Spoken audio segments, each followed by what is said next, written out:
la serie de temas que traemos cada miércoles. Y hoy, por la gracia de Dios, estamos terminando el capítulo 11 de la carta del apóstol Pablo a los romanos. Desde que comenzamos a estudiar esta preciosa carta, esos primeros 11 capítulos, hemos visto 52 mensajes con el tema de hoy. 52 mensajes. Y hermanos, recuerde el tema general que comenzamos a mirar: la salvación solamente por la fe, porque todos los hombres están bajo pecado, bajo condenación, y la única manera de Dios poder salvar a las personas es a través de la fe. No hay otra manera, justificados solamente por la fe. Pero veíamos que el apóstol Pablo nos dice entonces que a pesar de que la salvación es por la sola fe y estaba profetizado en el Antiguo Testamento, los israelitas no lo están aceptando, no lo están tomando.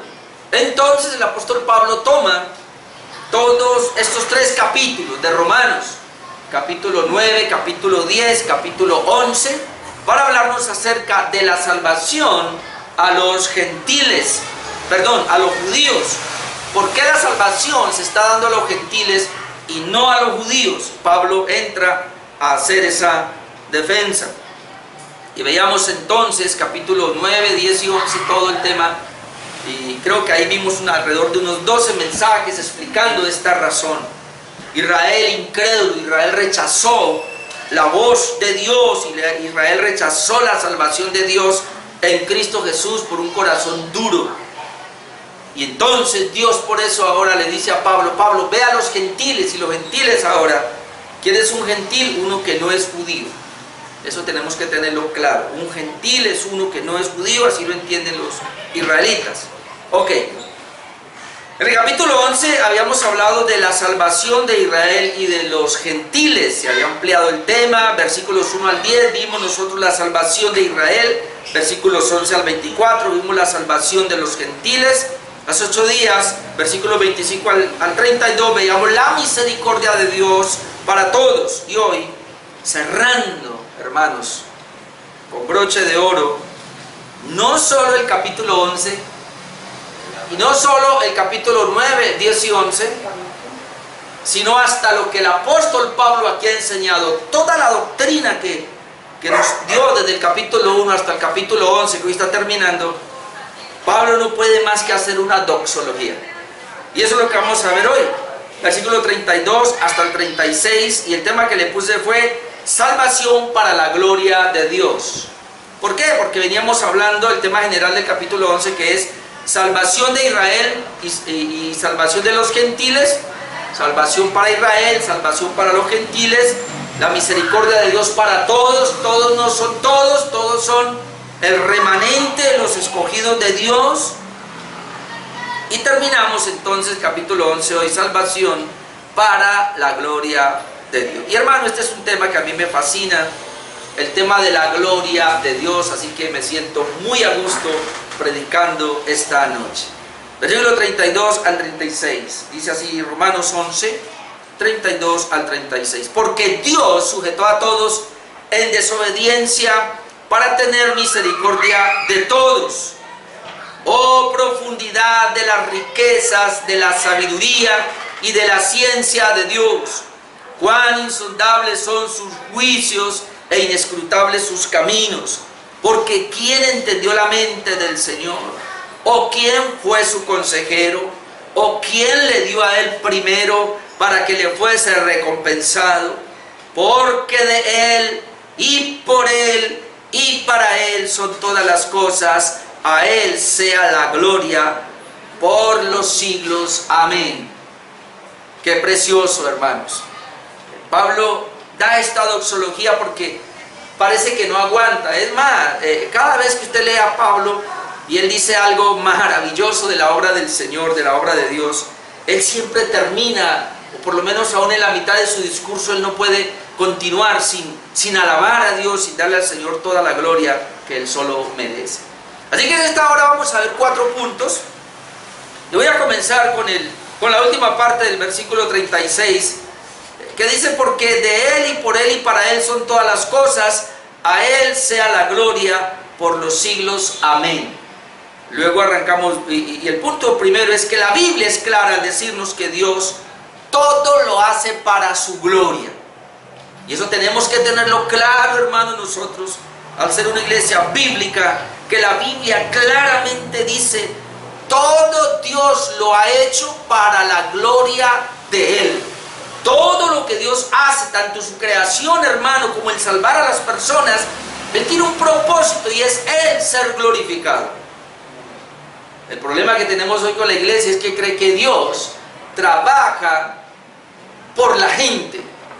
Es que Dios salvó a las personas porque pobrecitos. Es que Dios salvó a las personas, porque no quería que se condenaran. Hermano, eso es secundario. Dios me salvó a mí, Dios salvó a las personas, porque de esta manera Él iba a ser glorificado. Así que lo primordial en Dios para la salvación no somos nosotros, es Él. Y eso tenemos que tenerlo claro, hermano. Eso es lo que la Biblia dice. Y voy a comenzar con el comentario del pastor John MacArthur. Él nos dice lo siguiente, y lo que acabo de decir aquí está. Dice: el beneficio supremo del plan de redención de Dios, tanto para judíos como para gentiles, consiste en recibir salvación y vida eterna. Ese es el beneficio supremo, que los gentiles y los judíos reciban salvación y vida eterna. Luego dice: pero el propósito supremo, ¿ven? La salvación es un beneficio, pero hay un propósito de Dios. Pero el propósito supremo de ese plan de redención, es que Dios mismo sea glorificado. El propósito supremo para la salvación es que Dios sea glorificado. Incluso al juzgar a los inicuos, su propósito es glorificarse Él mismo. Y aquí muchos no entienden esto. Aún el hecho de que Dios envíe gente al infierno es para Él glorificarse. Que está recibiendo gloria por su ira, por su venganza, sobre todo por su justicia. Dios es tan justo que está enviando personas al infierno y así está recibiendo gloria. Y es tan misericordioso que Él mismo está mandando personas al cielo para que la gracia, el amor y la misericordia, a través de esto Él sea glorificado. Así que no hay problema.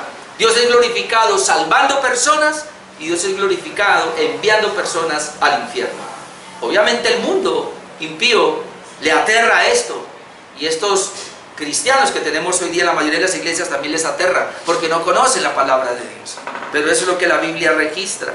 Sigue diciendo el pastor John MacArthur: su preparación del cielo para los salvos y del infierno para los no salvos es para mostrar su gloria. Y eso fue lo que el apóstol Pablo mostró en lo que veníamos diciendo. El propósito culminante de todo ser y cosa creada en el universo es glorificar a Dios. Todas las demás intenciones divinas son subsidiarias de esta meta suprema y última. Es decir, la meta primaria, el propósito primario de Dios es su gloria. Todo lo demás es para ayudar al propósito de la gloria de Dios. Por eso en el Catecismo Breve de Westminster, allí nos dice lo siguiente: el fin cardinal del hombre es glorificar a Dios y disfrutarle para siempre. Cuando entendemos que todo es para la gloria de Dios, tú y yo, aquí en la tierra, todo lo que hacemos, sea nuestro trabajo, nuestro estudio, nuestro deporte, la vida espiritual, todo busca un propósito que es el propósito de Dios y es su gloria. Entonces, cada vez que nos levantemos y vayamos a hacer algo, nuestro pensamiento no somos nosotros. No es Dios bendíceme, Dios dame, Dios ayúdame, Dios guíame. Eso es secundario. Lo principal es: Señor, ayúdame hoy a vivir para tu gloria. Hoy quiero vivir para tu gloria. Hoy quiero sacar mi negocio adelante para tu gloria. Hoy quiero servirte para tu gloria. Hoy quiero hacer esto para tu gloria. Todo tiene que ser la gloria de Dios. Hoy quiero llevar mi matrimonio para que Dios sea agradado. No hacerlo así es desagradarle, obviamente, y es no vivir para la gloria de Él, sino vivir para mi propia gloria. Ahora miremos algunos textos.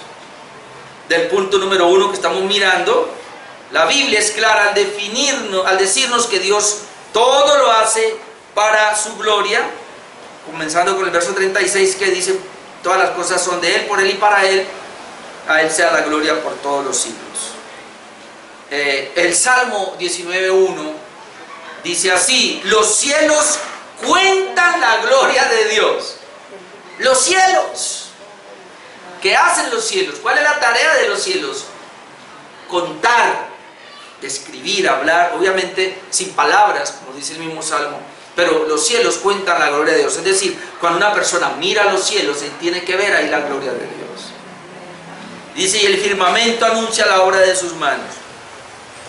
Isaías 6:3, y cuando tiene Isaías aquella visión de que él puede ver la grandeza de Dios en el templo, y él ve a los serafines que están cantando y alabando a Dios, diciendo que Él es santo, encontramos lo siguiente, dice: y el uno al otro daba voces diciendo: santo, santo, santo, Jehová de los ejércitos. Ahora note acá, toda la tierra está llena de su gloria. ¿Cómo los serafines podían clamar de esta manera? Porque ellos veían en la creación la gloria de Dios, hermano. Entonces, lo que Dios hizo, lo hizo para mostrar su gloria. Si Dios hizo la creación para mostrar su gloria, si Dios hizo el firmamento para mostrar su gloria, nos hizo a nosotros para que mostrásemos la gloria de Dios. Hermano, no mostrar en nosotros la gloria de Dios es no entender el propósito por el cual Dios nos creó.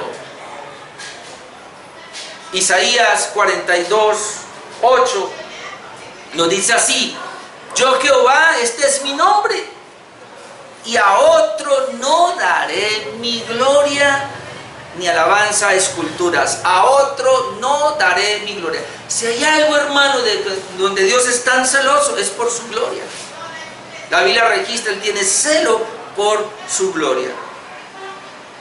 Isaías 43:7. Y luego el versículo 21, y solamente tomando algunos pasajes de toda la escritura, Isaías 43:7 dice: todos los llamados de mi nombre, es decir, los que Él ha llamado para sí, para gloria mía los he creado. Si usted quería ver un texto, aquí está: para gloria mía los he creado. Dios tuvo un propósito al crearnos. Tú y yo nacimos en esta tierra, y Dios tuvo un propósito al traernos acá, y es para la gloria de Dios. Ese es el propósito. Y entonces dice acá: los formé y los hice. Isaías 43:21: este pueblo he creado para mí, mis alabanzas publicará, o mi gloria publicará, porque lo he creado para mí. Y el texto muy conocido por todos nosotros, 1 Corintios 10:31, que es tan claro, hermanos, dice: si pues coméis o bebéis o hacéis otra cosa, hacedlo todo para la gloria de Dios.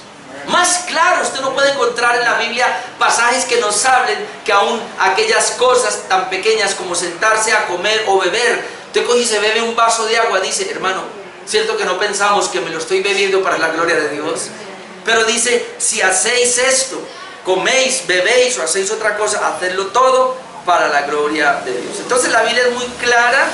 Y por eso Pablo termina este tiempo, hermanos, de esta exposición de Romanos, capítulo, todo Romanos, desde el 1 hasta el 11, exaltando a Dios por su majestuosa gloria. Punto número 2 de esta noche,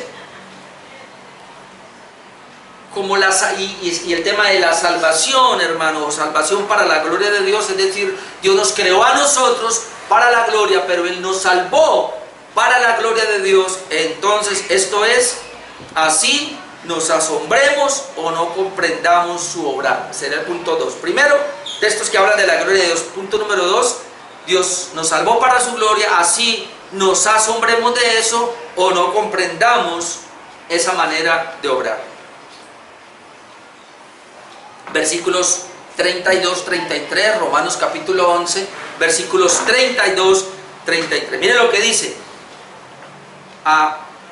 Después del 32, que habíamos terminado hace 8 días, y entonces dice: porque Dios sujetó a todos en desobediencia, es decir, en el pecado, para tener misericordia de todos. Y habíamos clarificado hace 8 días: son todos los judíos que han creído, y son todos los gentiles que han creído, aquellos que Dios ha escogido y por eso han creído. Entonces Dios tiene misericordia de todos, y ahí cierra. Pero luego dice: oh profundidad de las riquezas de la sabiduría y de la ciencia de Dios. Cuán insondables son sus juicios e inescrutables sus caminos. Ese oh de asombro. Y luego dice, oh profundidad, profundidad, es decir, no hay manera de llegar al fondo. Pero profundidad ¿de qué? De las riquezas, de la sabiduría y de la ciencia de Dios. La Biblia va a hablar de riquezas, y cuando habla de riquezas, son riquezas tan grandes, tan profundas, no tiene fin. Cuán insondables, ahí está la palabra, insondables. No tiene fondo, insondables en sin fondo. Creo que nadie ha podido llegar al fondo del mar. ¿Cierto que no? No hay fondo, no hay manera de llegar. Entonces, insondable, sin fondo, la profundidad. Entonces, la sabiduría, la ciencia de Dios, esas riquezas son tan insondables. Insondables son sus juicios e inescrutables sus caminos. In siempre es no, escrutar de saber o de conocer. Entonces, no se pueden conocer sus caminos. No se pueden saber sus caminos, o digámoslo de esta manera, la manera como Dios obra, el hombre no la puede entender. Tú y yo no la podemos comprender. Tú y yo sabemos solamente lo que nos dice la Biblia de la manera como Dios obra, pero hay otra manera que está escondida a nuestro entender. No sabemos cómo Dios está obrando de esa manera. No sabemos cómo Dios de una enfermedad saca un beneficio, de una calamidad saca un bienestar. Eso no lo sabemos. Nosotros pensamos que todo nos tiene que ir bien, pero Dios tiene la manera como trabaja y Él lo sabe. La Nueva Versión Internacional de esos versículos dice: qué profundo es el conocimiento, la riqueza y la sabiduría de Dios, qué indescifrables sus juicios e impenetrables sus caminos. No se puede penetrar sus caminos. El comentarista William Hendrickson allí nos dice lo siguiente: cuando Pablo reflexionó sobre los asuntos mencionados, es decir, lo que ya dijimos, todo lo anterior, su alma, llena de admiración, adoración y temor, se expresa en una exclamación que hasta puede llamarse cántico de alabanza a Dios. Él se ha dado cuenta de las profundidades oceánicas que no pueden ser sondeadas, riquezas de la sabiduría y del conocimiento de Dios.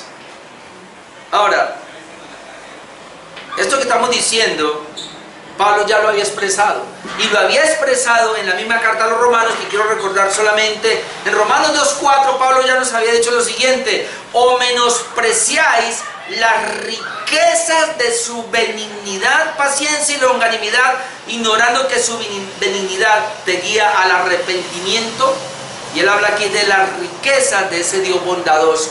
Otra vez, riquezas aquí, hermanos, es que como ya vimos el contexto que está usando, no tiene fondo, no hay manera de medirlo, no hay manera de conocerlo.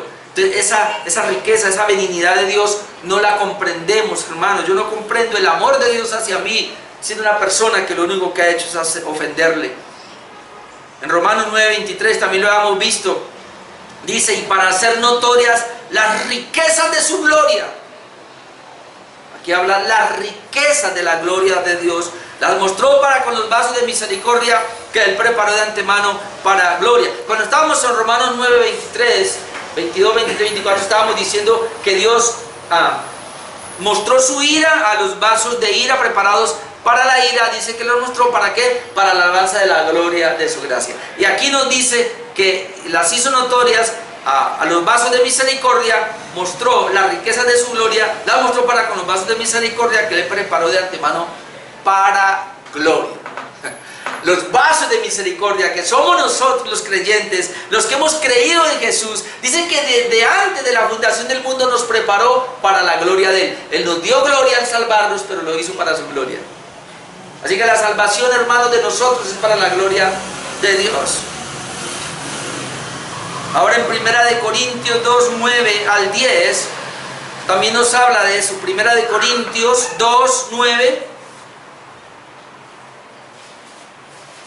Dice: antes bien, como está escrito, cosas que ojo no vio, ni oído oyó, ni han subido en corazón de hombre. Esto es lo que no ha subido, el hombre no puede ver, aquí el hombre no puede oír, aquí el hombre no puede percibir en su corazón nada de Dios.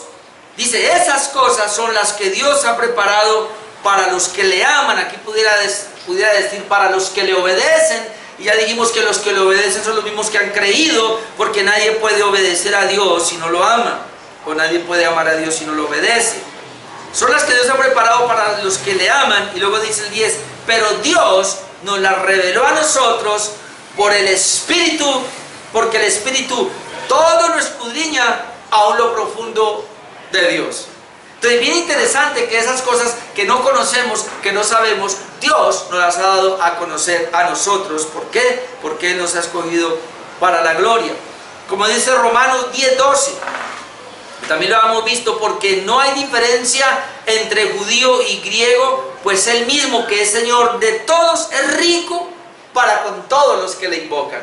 Hay una riqueza que Él da, que es la que está diciendo acá el apóstol Pablo, al decir, oh profundidad de la riqueza, de la sabiduría y de la ciencia de Dios. Ahora, estas riquezas y esta sabiduría de la ciencia de Dios es con respecto a la salvación. Aquí no está hablando de nada más.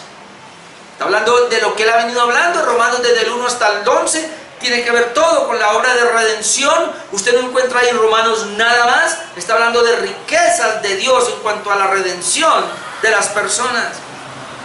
Por eso, a estos pastores de prosperidad hoy día que abundan en las iglesias, usted no va a encontrar nunca que hablen de esto.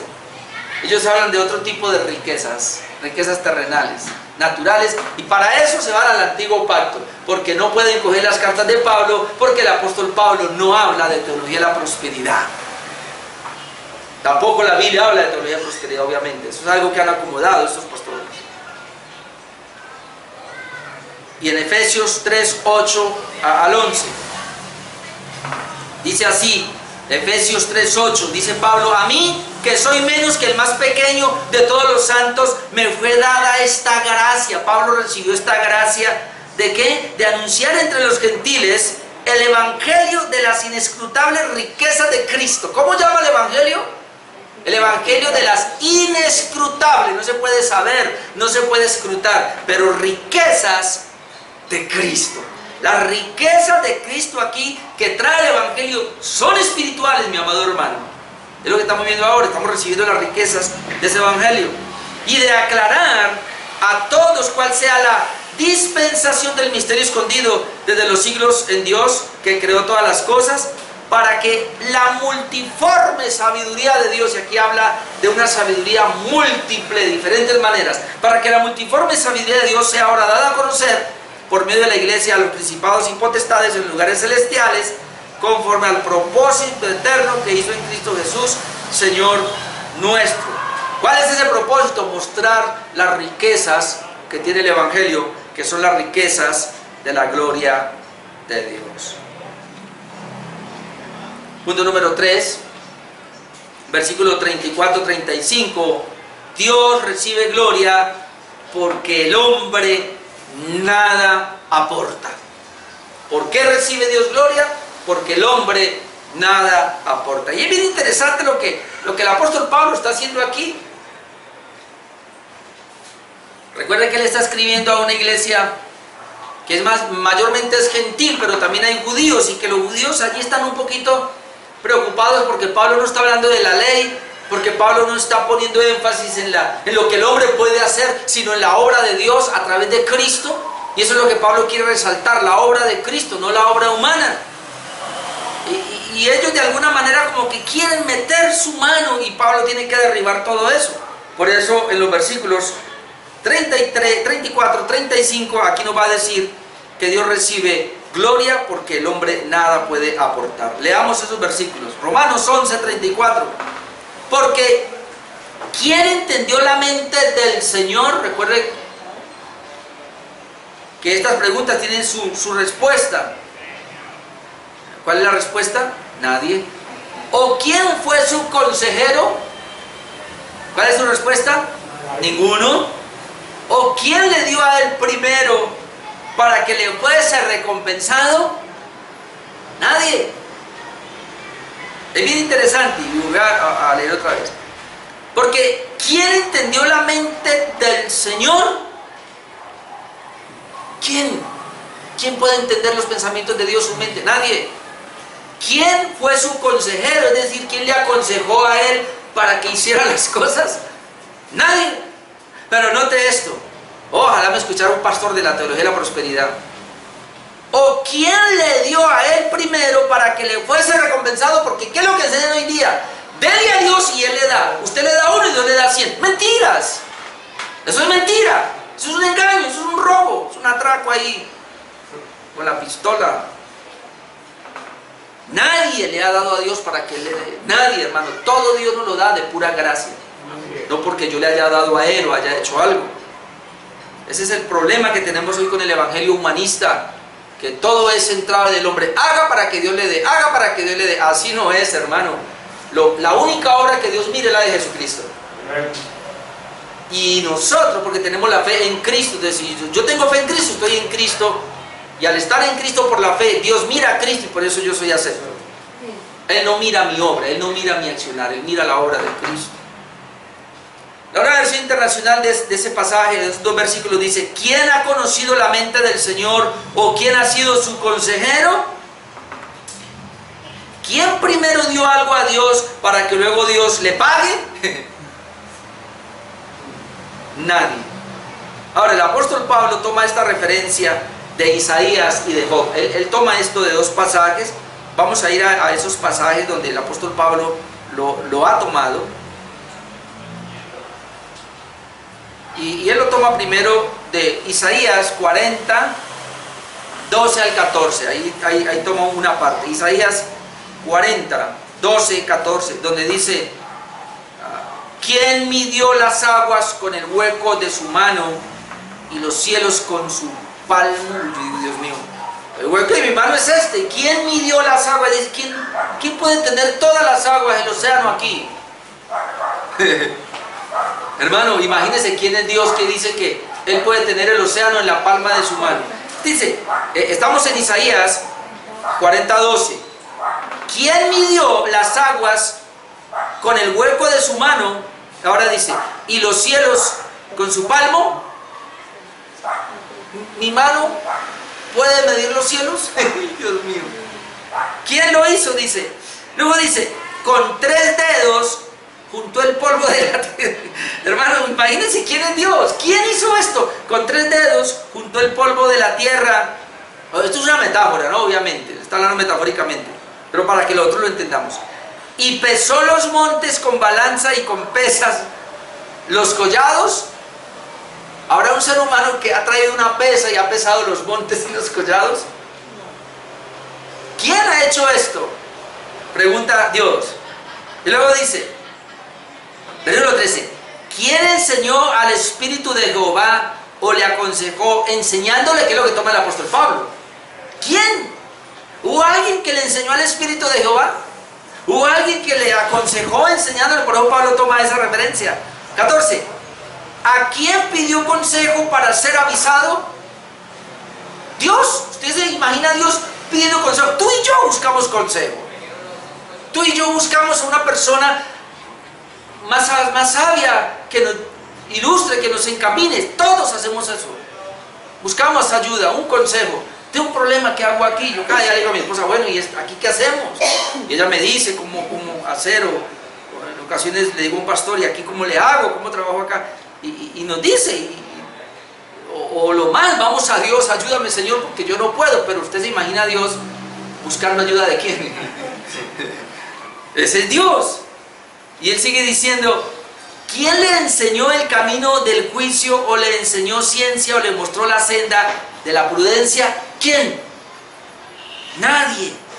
Eso lo tomó entonces de Isaías 42 al 14, pero también de Job 41:11. Recuerde que Job 41 ya está Dios hablando con Job, y Job está calladito recibiendo toda la reprimenda de Dios, y Dios le dice a Job 41:11, ¿quién me ha dado a mí primero para que yo restituya? De ahí toma el apóstol Pablo.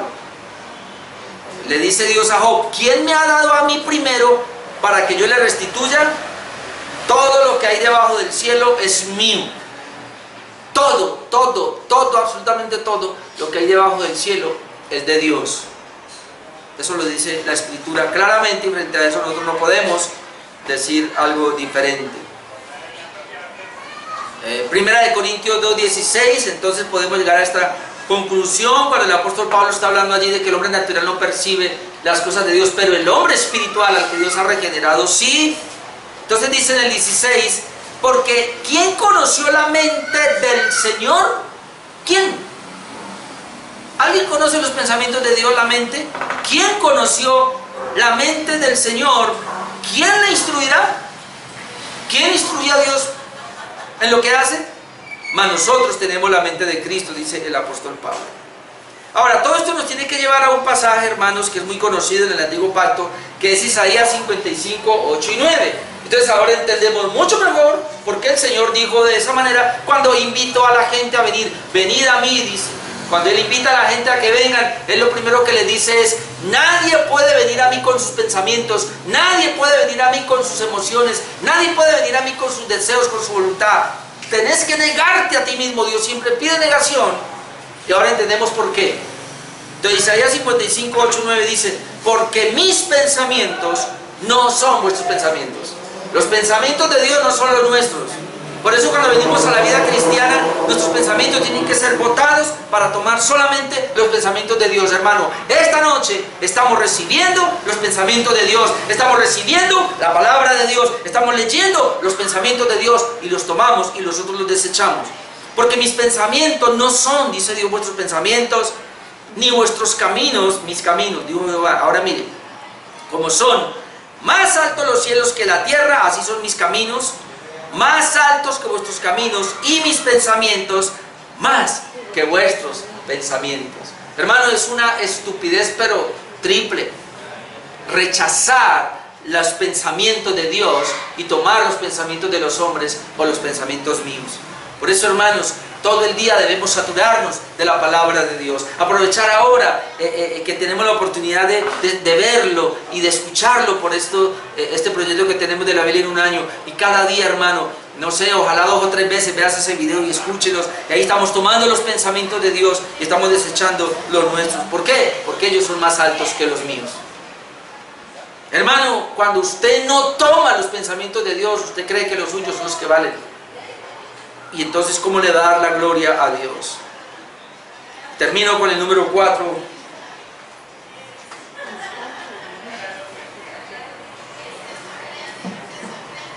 Versículo 36. Y el punto sería este: y porque absolutamente todo es de Dios, incluida la salvación. Todo es de Dios, incluyendo la salvación. Y eso es lo que el apóstol Pablo quiere mostrar ahora. ¿Por qué todo esto? Dice el 36, porque de Él, es decir, de Dios, por Él, es decir, por Dios, y para Él, es decir, para Dios, y aquí está más claro, son todas las cosas, y aquí no excluye nada. Todo es de Dios, por Dios y para Dios, son todas las cosas. Por eso termina: a Él sea la gloria por los siglos de los siglos. Amén. Nueva Versión Internacional dice: porque todas las cosas proceden de Él y existen por Él y para Él, a Él sea la gloria por siempre. Amén. Ahora miremos, hermano, cómo el apóstol Pablo lo expresó muy bien cuando él estuvo en Atenas. Y vamos a ir a Hechos 17, déjenme, yo le leo todo esto para que tengamos una buena comprensión. Cuando él se enfrenta con los epicúreos, que son un grupo de filósofos de Atenas de su época, y entonces él se encuentra allí.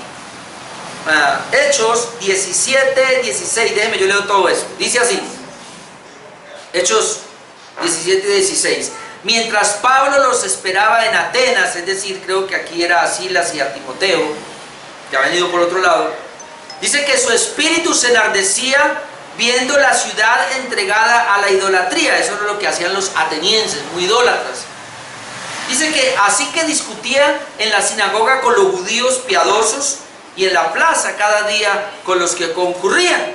Y algunos filósofos de los epicúreos y de los estoicos, es decir, dos escuelas filosóficas de ese tiempo, dicen que disputaban con él. Y unos decían, ¿qué querrá decir este palabrero? A Pablo, ¿no? ¿Qué querrá decir este palabrero?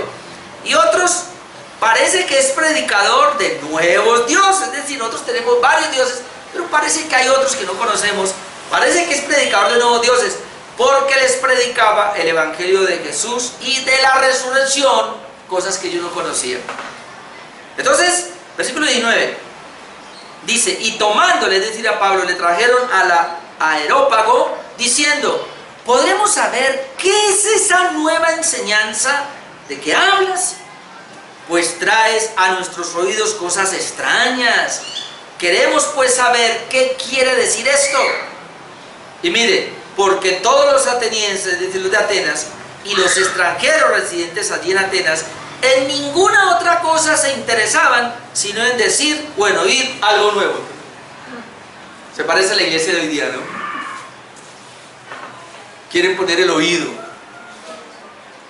Ay, allá está hablando un profeta de parte de Dios. Y tiene la palabra de Dios aquí, no la quieren leer, pero sí quieren ir a ponerle el oído a un profeta loco que apareció por ahí. Hermanos, Dios ya habló, y lo que habló está aquí en su palabra. ¿Se acuerda aquella imagen? Se levanta alguien a decir, Señor, háblame, y sale una mano con una Biblia. ¿Y te estoy hablando? No, pero la gente quiere como estos, saber algo nuevo. ¿Dónde? ¿Qué está pasando allá? Por eso las iglesias se llenan, por lo espectacular, por lo estrambótico, por lo que no edifica, por lo carnal, por lo sensorial, mas no por la verdadera palabra de Dios. Versículo 22, entonces Pablo, puesto en pie en medio del Areópago, dijo, varones atenienses, en todo observo que sois muy religiosos, porque pasando y mirando vuestros santuarios, Pablo tuvo la oportunidad de ir a cada santuario de ellos, dice que hallé también un altar en el cual estaba esta inscripción, al Dios no conocido. A mí me llama la atención siempre acá, porque Pablo vio, aquí está el Dios no sé qué, el Dios de no sé qué, el Dios de no sé qué, el Dios de no sé qué, el Dios, todos los dioses, y una cantidad de dioses, había más de 1000 dioses ahí, y de pronto encuentra, dice, al Dios no conocido. Es decir, los atenienses decían, puede adorar a cualquier dios. Ahora, si usted no, hay un Dios por ahí que usted no, de pronto no sabe dónde está, adórelo, ponga, hay Dios desconocido, de pronto hay un Dios desconocido, no sabe quién es, adórelo también. Pablo aprovecha eso para decir, encontré esa inscripción que dice al Dios no conocido, dice, al que vosotros adoráis pues sin conocerle. Y aprovecha Pablo y dice, a ese es a quien yo os anuncio. Ese que dice Dios desconocido para ustedes, ese es el que yo estoy predicándoles ahora. Y luego dice, bueno, le quedó como tira por el suelo todos los demás dioses, porque él dice, ese Dios desconocido, el Dios que hizo el mundo y todas las cosas que en él hay, siendo Señor del cielo y de la tierra, note, no habita en templos hechos por manos humanas. Es decir, él no es como los otros dioses que ustedes tienen aquí, que necesitan de un templo. No, este Dios desconocido no habita en templos hechos por manos de hombres. Note, y aquí está el punto que quería llegar. Ni es honrado por manos de hombres como si necesitase de algo. Hermano, Dios es tan completo en sí mismo que Él no requiere de nada.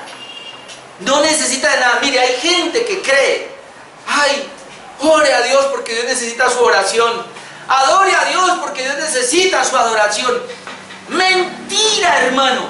Dios no necesita, déjeme decirle así, no necesita tu adoración. Dios no necesita nada de ti. Nosotros inclusive lo adoramos a Él porque nosotros necesitamos adorarlo a Él. Y porque es nuestra obligación hacerlo, porque de esta manera Él es glorificado. No porque Él requiera algo de nosotros o necesita algo de nosotros. Por eso dice aquí, ese Dios no es honrado por manos de hombres como si necesitase de algo. Note, pues Él es quien da a todos vida y aliento y todas las cosas. Él es ese Dios, ese quien da a todos vida y aliento y todas las cosas. Hermano, yo soy el que necesito de Dios. Dios no me necesita a mí. Ah, ¿cuántos predicadores? ¿Qué haría Dios sin mí? ¡Ja! Hermano, sencillamente Dios lo quita y pone otro y ya. ¿Cuál es el problema?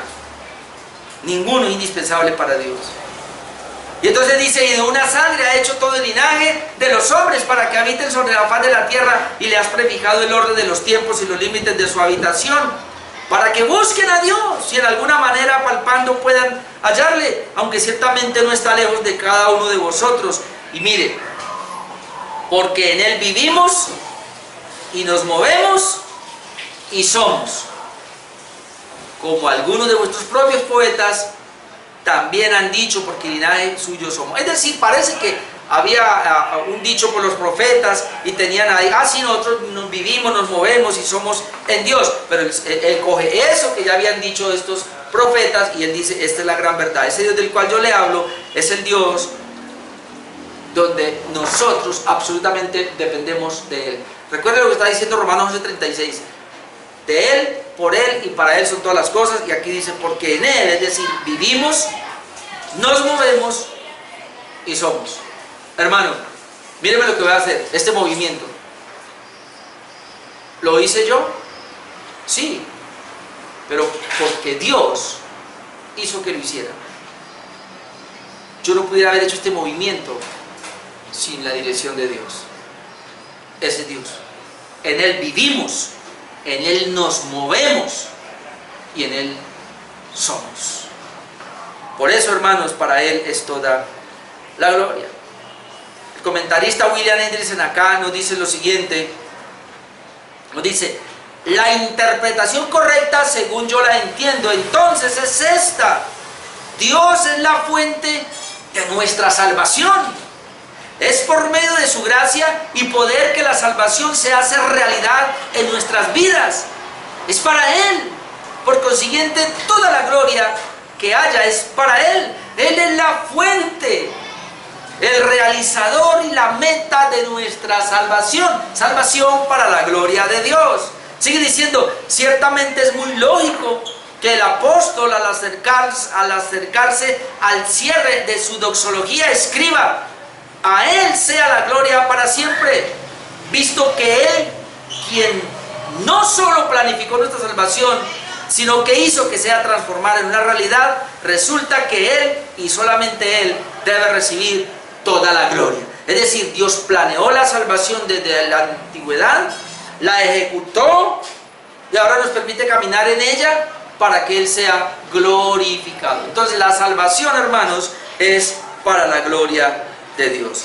Ahora David, hermanos, también expresó algo similar al hablar de que todo procede de Dios con el fin de que le honremos, le glorifiquemos. Otro pasaje que me gusta mucho, Primera de Crónicas 29, 10, 14, yo quiero que vaya ya. Primera de Crónicas 29, 10.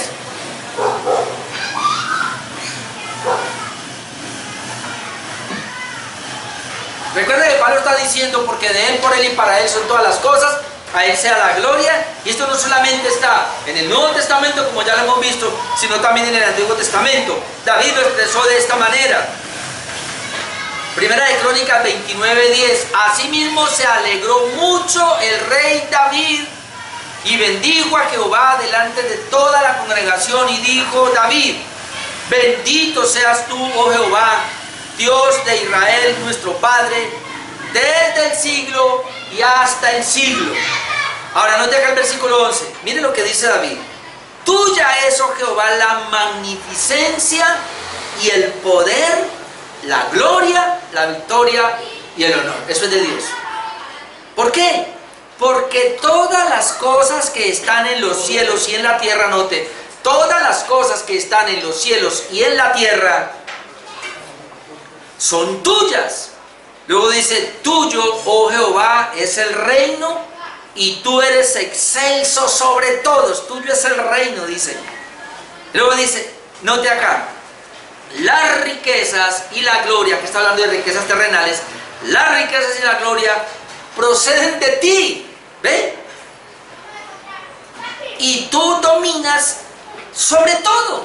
Ahora dice: en tu mano está la fuerza y el poder, y en tu mano el hacer grande y el dar poder a todos. Oh, Dios es el que se encarga de darle poder a todo. Dios, como dice otro texto, pone reyes y quita reyes. Dios es el que le da el trabajo, la fuerza a las personas, todo lo da Dios.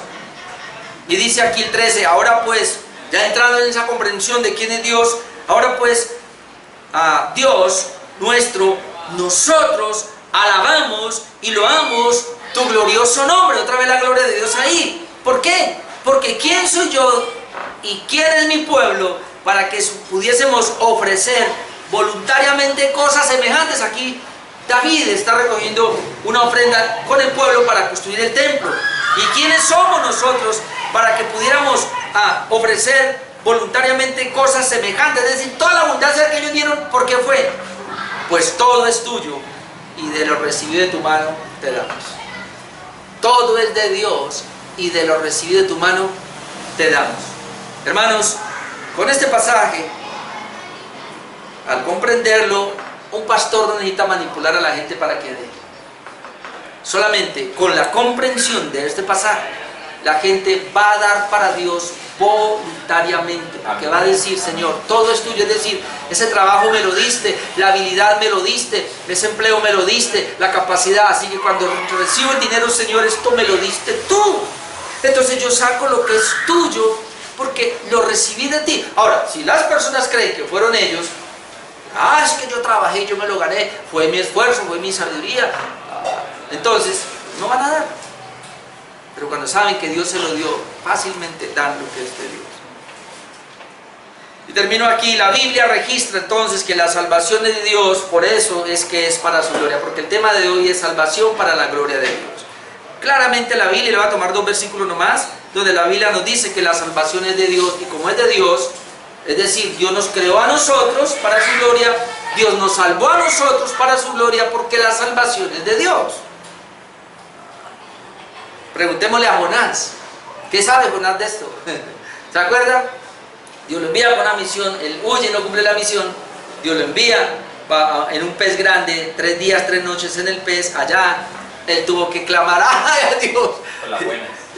Y cuando Dios, que va porque va a Nínive, y él supuestamente no quería, pero luego va el pez y lo vomita, y cuando él sale, y ya el Señor lo sacó, entonces él dice lo siguiente, Jonás 2:9, mas yo con voz de alabanza te ofreceré sacrificios, pagaré lo que prometí. ¿Dónde lo prometió? En el vientre, porque la salvación es de Jehová. Pregúntele a Jonás, está en el vientre del pez, te mueres ahí mismo, vas a ir a Nínive, sí Señor, te prometo que voy, te mueres ahí, sí, de verdad. Cuando ya sale: Señor, tú me salvaste, la salvación es de Jehová. Tenemos que pasar pues por la cruda, por una dificultad bien seria para decir que Dios es el que actúa, Dios es el que obra, o solamente leyendo la Biblia podemos llegar a ese conocimiento. Y Apocalipsis 7:9 al 10, Apocalipsis 7:9 al 10, hermanos, y me llama la atención porque aquí está hablando ya del final, cuando se reúnen todas las naciones, los salvos. Dice Apocalipsis 7, 9 y 10, después de esto miré, dice Juan, yo estaba mirando una visión, y he aquí una gran multitud, note la expresión, gran multitud. Juan vio una gran multitud, la cual nadie podía contar, incontable. Dice, de todas las naciones y tribus y pueblos y lenguas, de todo, que estaban delante del trono y en la presencia del Cordero. Estaban delante del trono y en la presencia del Cordero, pero note acá, vestidos de ropas blancas. ¿Quiénes son estos? Los salvos, los regenerados, los que han recibido la salvación. Estaban vestidos de ropas blancas y con palmas en sus manos, es decir, estaban aplaudiendo y clamaban a gran voz diciendo, y este era el clamor o el cántico de ellos: la salvación pertenece a nuestro Dios que está sentado en el trono y al Cordero. La salvación, ellos están diciendo, la salvación pertenece a nuestro Dios y al que está sentado en el trono y al Cordero. Es decir, ellos entendían que ellos habían sido salvos porque la salvación es de Dios. De él. Y cuando uno entiende eso, hermano, le da la gloria a Dios. Pero si alguien dice: ay, yo soy salvo porque hice una oración de fe, yo soy salvo porque me convertí. ¿Cuándo? Cuando yo encontré a Dios. Cuando yo me convertí. Nadie encuentra a Dios, Dios lo encuentra. Nadie se convierte, Dios lo convierte primero. Nadie busca a Dios, Dios lo busca primero. Cuando alguien está viniendo hacia Dios, es porque Dios ya estaba detrás de él hace rato y lo está trayendo. Así que todo esto es para la gloria de Dios. No es mi oración, no es mi predicación, no es mi habilidad, no es mi sabiduría. Cuando uno entiende todo esto, que es Dios, le puede dar la gloria a Dios. Si no, no se la va a dar y se va a quedar con parte de su gloria. Concluimos entonces, hermanos, hoy hablando de la salvación para la gloria de Dios. Y aquí se acabó la teología del apóstol Pablo, terminó. A partir de dentro de 8 días comenzamos Romanos capítulo 2 y vamos a hablar ahora de una vida práctica.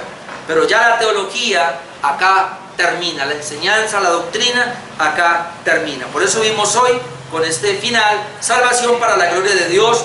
Número 1, la Biblia es clara al decirnos que Dios todo lo hace para su gloria. Número 2, así nos asombremos o no comprendamos su obra, Dios lo hace para la gloria.